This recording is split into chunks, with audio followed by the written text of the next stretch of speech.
Have you ever wondered if the recent events between Israel, Palestine, and now other Islamic countries were foreseen thousands of years ago?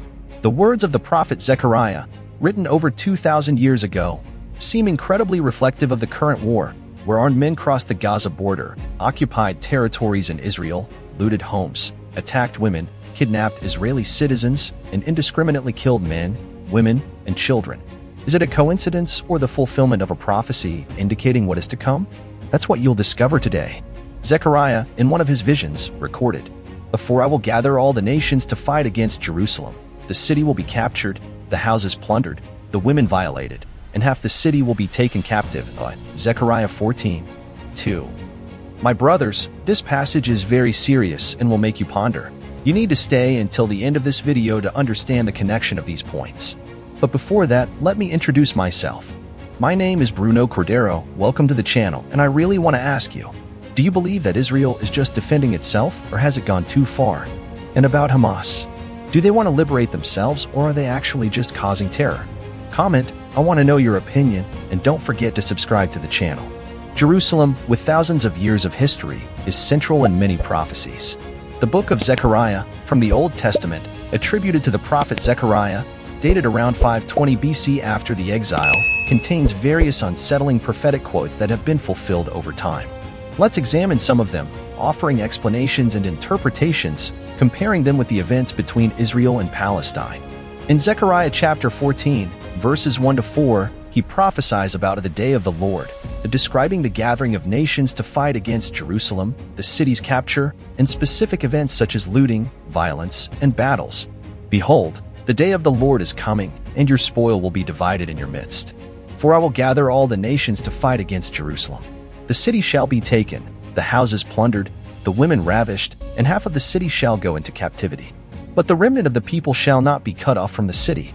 Then the Lord will go forth and fight against those nations, as he fights in the day of battle. And in that day his feet will stand on the Mount of Olives, which faces Jerusalem on the east. The Mount of Olives shall be split in two, from east to west, making a very large valley. Half of the mountain shall move toward the north and half of it toward the south. Zechariah's vision presents a dramatic and apocalyptic scenario that aligns remarkably with the conflict between Israel and Hamas. The support of Iran, Libya, and Syria for attacks against Israel, providing funding, weapons, and training to Hamas in Gaza, suggests an escalation with more Islamic nations joining to attack Israel. Thus, the first part of the prophecy seems to be fulfilled with the union of nations against Jerusalem. And the prophecy becomes even more serious and concerning. Pay close attention now. The prophecy continues, mentioning the city's capture. On October 7, 2023, Hamas members breached defenses on the Gaza-Israel border in a joint attack by land, sea, and air. Thousands of jihadist fighters entered Israel and occupied territories near the border. Although Israel's military forces reclaimed all areas occupied by Hamas in just 3 days, it is surprising how Zechariah's vision is fulfilled again. The prophecy goes on, addressing home looting, violence against women, and the capture of half the city, as evidenced by videos recorded by the jihadists themselves. The barbarism they committed was witnessed. They looted and set houses on fire with the corpses of their inhabitants inside, violated many women, and took a considerable number of kidnapped people to Gaza. Again, this part of the prophecy is fulfilled with remarkable accuracy. However, there is more to come. We reach a part of the prophecy that has not yet been fulfilled or may be starting to unfold. The prophecy continues, stating that the Lord will go out and fight against those nations, just as he did on the day of battle. This could refer to Israel's resolute response to Gaza and the international support from other nations. When it mentions that the Lord will fight against the nations that attack Jerusalem, it can be interpreted as symbolism in which Israel, along with other nations against Islamic radicalism, will defend itself and fight the nations that attacked Israel, forming two sides, one composed of radical Islamic nations and the other by the rest of the free world. The Lord would be on the side of Israel, leading us to the next part of the prophecy that continues to state that his feet will stand on that day on the Mount of Olives, which is in front of Jerusalem, to the east.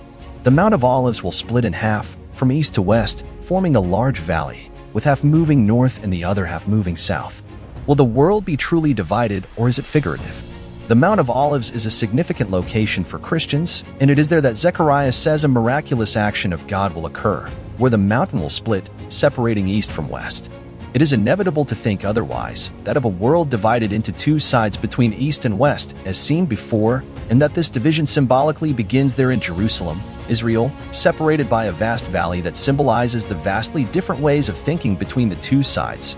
The radicalism of jihadists who do not tolerate other religions, and the rest of the free world that tolerates any religion, allowing civilized coexistence in peace and harmony, just like us Christians. It can also be thought that the vision of the prophet Zechariah may refer to a world war that is beginning to take shape, and some initial signs have already been fulfilled. But let's continue, because the prophet Zechariah has left us with more impactful quotes. In the book of Zechariah, chapter 13, verses 8 and 9, delving further into Zechariah's visions, we find a prophecy that certainly shakes us. He says, "Oh, it will happen in all the earth, says the Lord, that the two parts will be cut off and perish, but the third part will remain in it. And I will bring this third part through the fire. I will purify it as silver is purified, and I will test it as gold is tested. It will call on my name, and I will answer it. I will say, it is my people, and it will say, the Lord is my God." In the current scenario, this prophecy raises great concern, as it can be interpreted as a terrifying event in which two parts, representing 2/3 of the world's population, will be eliminated, while the remaining third will undergo a process similar to casting, resembling the purification of silver and gold. Although fire is recognized as a purifying element in the Christian faith and may suggest a refining process, comparable to melting gold to remove impurities, this third part of the population is designated to survive. However, these people will face immense challenges and trials for their survival. Could the prophet be speaking of another nuclear war?